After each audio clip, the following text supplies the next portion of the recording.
Bismillahirrahmanirrahim. Assalamualaikum warahmatullahi wabarakatuh. Alhamdulillahirabbil alamin wa bihi nasta'in ala umuri dunya waddin. Wassalatu wassalamu ala asyrafil anbiya'i wal mursalin wa ala alihi wa sahbihi ajmain, amma ba'du. Yang terhormat Bapak Nur Wahidin selaku dosen pembimbing kami dan teman-teman sekalian. Sini saya akan membacakan rangkuman dari materi psikologi agama tentang agama dan kesehatan mental.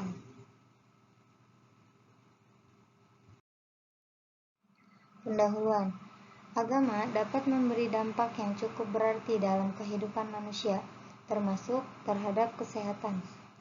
Solusi terbaik untuk dapat mengatasi masalah-masalah kesehatan mental adalah dengan mengamalkan nilai-nilai agama dalam kehidupan sehari-hari. Kesehatan mental seseorang dapat ditandai dengan kemampuan orang tersebut dalam penyesuaian diri dengan lingkungannya, kemampuan mengembangkan potensi yang terdapat dalam dirinya sendiri semaksimal mungkin untuk menggapai ridho Allah Subhanahu wa Ta'ala, serta dengan mengembangkan seluruh aspek kecerdasan, baik kesehatan spiritual, emosi, maupun kecerdasan intelektual. Hubungan antara agama sebagai keyakinan dan kesehatan jiwa terletak pada sikap penyerahan diri seseorang terhadap suatu kekuasaan yang maha tinggi. Sikap tersebut akan memberikan sikap optimis pada diri seseorang, sehingga muncul perasaan positif seperti rasa bahagia, puas, sukses, merasa dicintai, atau merasa aman. Sikap emosi yang demikian merupakan bagian dari kebutuhan hak asasi manusia sebagai makhluk yang bertuhan. Maka, dalam kondisi tersebut, manusia berada dalam keadaan tenang dan normal. Cukup logis bahwa ajaran agama mewajibkan penganutnya untuk melaksanakan ajarannya secara rutin.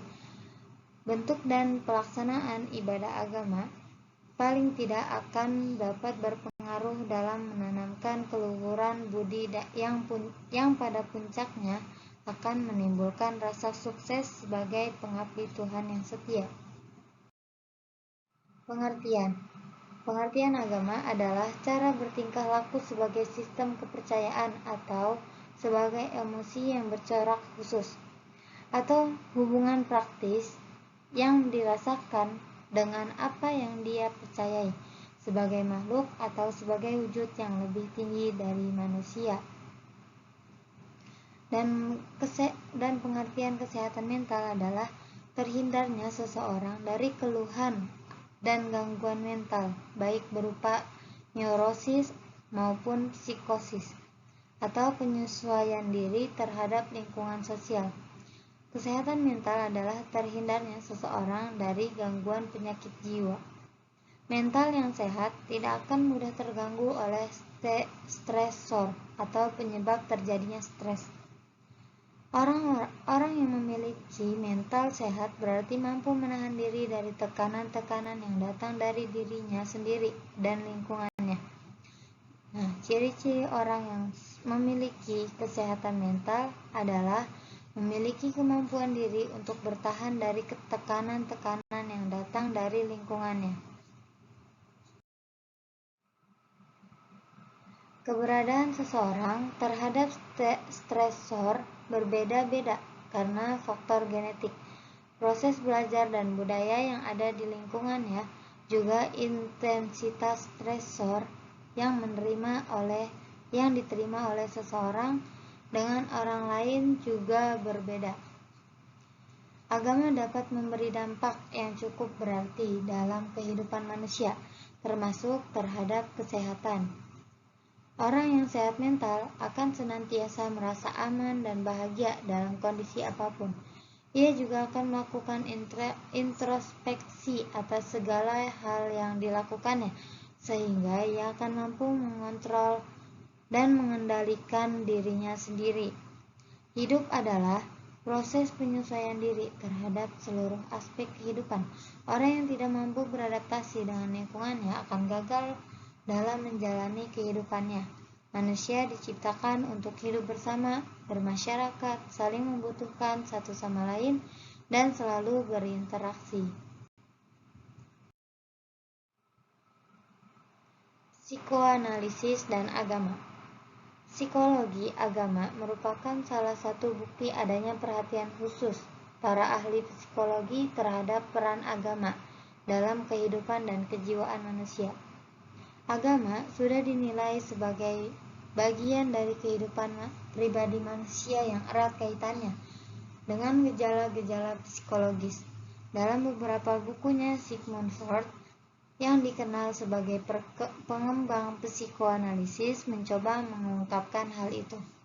Agama, menurut Freud, tampak pada perilaku manusia sebagai simbolisasi dari kebencian terhadap ayah yang direfleksi dalam bentuk rasa takut kepada Tuhan.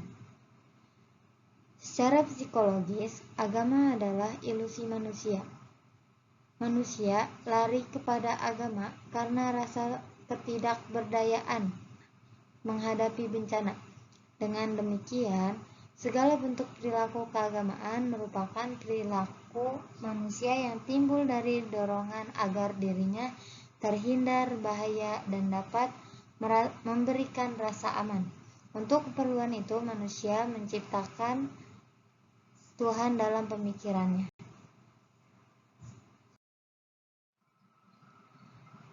Behaviorisme dan agama.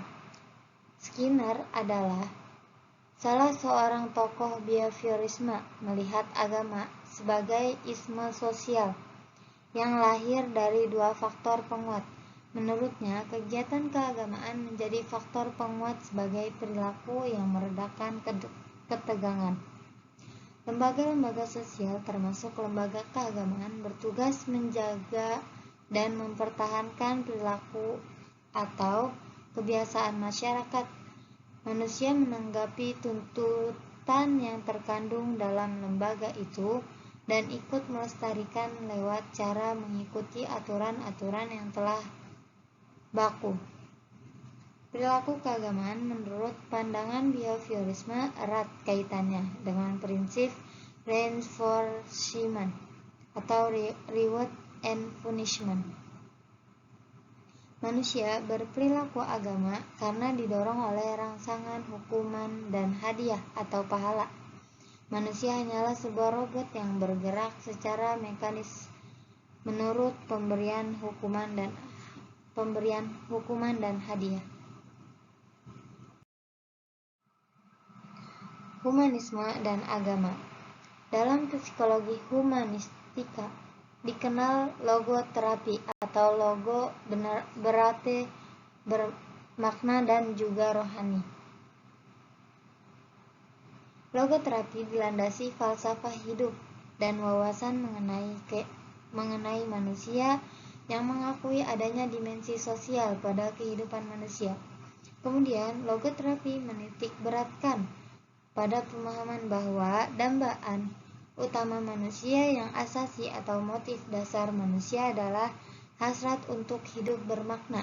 Di antara hasrat itu terungkap dalam keinginan manusia untuk memiliki kebebasan dalam menemukan makna hidup.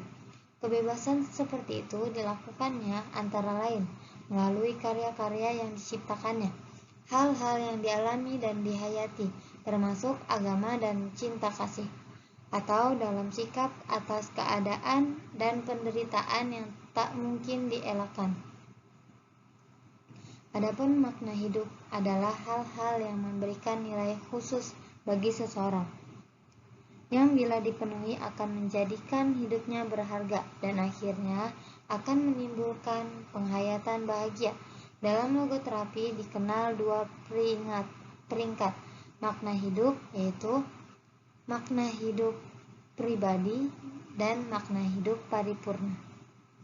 Tuhan merupakan sumber nilai yang maha sempurna dengan agama sebagai perwujudan tuntutannya. Disinilah barangkali letak peranan agama dalam membina kesehatan mental berdasarkan pendekatan logoterapi, karena Bagaimanapun, suatu ketika dalam kondisi yang berada dalam keadaan tanpa daya, manusia akan kehilangan pegangan dan bersikap pasrah. Dalam kondisi yang serupa ini, ajaran agama paling tidak akan membangkitkan makna dalam hidupnya. Makna hidup pribadi menurut logoterapi hanya dapat dan harus ditemukan sendiri.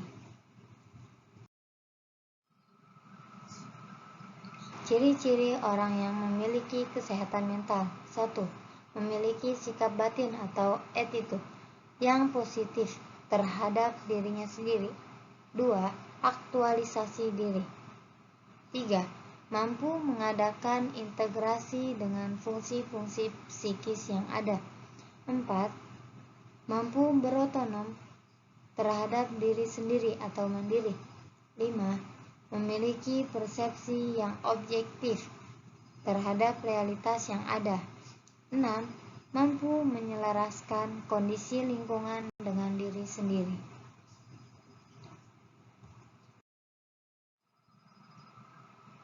Temuan di bidang kedokteran. Kesehatan mental atau mental hygiene adalah ilmu yang meliputi sistem tentang prinsip-prinsip, peraturan-peraturan, serta prosedur-prosedur untuk mempertinggi kesehatan rohani. Orang yang sehat mentalnya ialah orang yang dalam rohani atau dalam hatinya selalu merasa tenang, aman, dan tentram. Permasalahan kesehatan mental menyangkut pengetahuan serta prinsip-prinsip yang terdapat dalam lapangan psikologi, kedokteran, psikiatri, biologi, sosiologi, dan agama. Adanya hubungan jiwa atau psike dan badan atau soma. Orang yang merasa takut langsung kehilangan nafsu makan atau buang-buang air, atau dalam keadaan kesal dan jengkel, perut seseorang terasa menjadi kembung. Di bidang kedokteran, dikenal beberapa macam pengobatan, antara lain dengan menggunakan bahan-bahan kimia tablet, cairan suntik, atau obat minum, elektroterapi, atau sorot sinar, getaran arus listrik, dan chiropraktik atau pijat, dan lainnya. Selain itu, juga dikenal pengobatan tradisional seperti tusuk jarum, akupunktur, mandi uap, sehingga ke cara pengobatan perdukunan. Orang mulai mengenal pengobatan dan hipoteria, yaitu pengobatan dengan cara hipnotis. Dan kemudian dikenal pula adanya istilah psikoterapi atau autoterapia, atau penyembuhan diri sendiri, yang dilakukan tanpa menggunakan bantuan obat-obatan biasa. Sesuai dengan istilahnya, maka psikoterapi atau autoterapia digunakan untuk menyembuhkan pasien yang menderita penyakit gangguan rohani atau jiwa. Usaha yang dilakukan untuk mengobati pasien yang menderita penyakit seperti itu dalam kasus-kasus tertentu biasanya dihubungkan dengan aspek keyakinan masing-masing. Pada dasarnya, hidup adalah proses penyesuaian diri terhadap seluruh aspek kehidupan. Orang yang tidak mampu beradaptasi dengan lingkungannya akan gagal dalam menjalani kehidupannya. Manusia diciptakan untuk hidup bersama, bermasyarakat, saling membutuhkan satu sama lain, dan selalu berinteraksi. Hal ini sesuai dengan konsep sosiologi modern, yaitu manusia sebagai makhluk zoopolitikon. Seseorang yang gagal dalam beradaptasi secara positif dengan lingkungannya dikatakan mengalami gangguan mental. Proses adaptif ini berbeda dengan penyesuaian sosial, karena adaptif lebih aktif dan didasarkan atas kemampuan pribadi sekaligus melihat konteks sosialnya. Agama sebagai terapi kesehatan mental dalam Islam sudah ditunjukkan secara jelas dalam ayat-ayat Al-Quran. Di antaranya yang membahas tentang ketenangan dan kebahagiaan adalah Quran Surat An-Nahl ayat 97, yang artinya, barang siapa yang mengerjakan amal soleh, baik laki-laki maupun perempuan, dalam keadaan beriman, maka sesungguhnya akan kami berikan kepadanya kehidupan yang baik. Sesungguhnya akan kami beri balasan kepada mereka dengan pahala yang lebih baik dari apa yang telah mereka kerjakan. Dalam Quran Surat Ar-Rod ayat 28 artinya, yaitu orang-orang yang beriman dan hati mereka menjadi tentram dengan mengingat Allah. Ingatlah, hanya dengan mengingat Allah lah hati menjadi tentram. Psikoterapi keagamaan yaitu terapi yang diberikan dengan kembali mempelajari dan mengamalkan ajaran agama Islam. Sebagaimana diketahui bahwa ajaran agama Islam mengandung tuntunan bagaimana kehidupan manusia bebas dari rasa cemas, tegang, depresi, dan sebagainya. Dalam doa-doa misalnya, intinya adalah memohon agar kehidupan manusia diberi ketenangan, kesejahteraan, keselamatan baik dunia dan akhirat. Dalam Al-Quran juga dijelaskan bahwa Allah dengan tegas menerangkan bahwa ketenangan jiwa dapat dicapai dengan zikir atau mengingat Allah.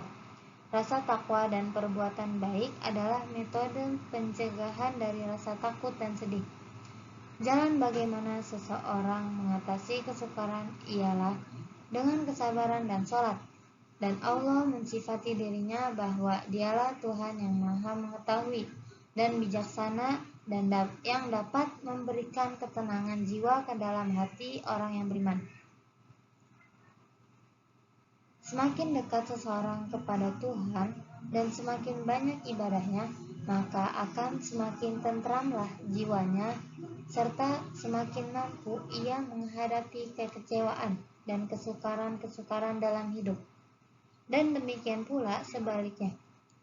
Semakin jauh orang itu dari agama, akan semakin susahlah baginya untuk mencari ketentraman batin. Ini menunjukkan bahwa agama terkait dengan ini pendekatan diri kepada Tuhan merupakan terapi yang tepat dalam menanggulangi masalah-masalah kehidupan, termasuk di dalamnya hal-hal yang menyebabkan gangguan pada kesehatan mental. Baik, mungkin cukup sekian penjelasan dari saya. Kurang lebihnya mohon maaf. Wabillahi taufiq wal hidayah. Waridho wal inayah. Wassalamualaikum warahmatullahi wabarakatuh.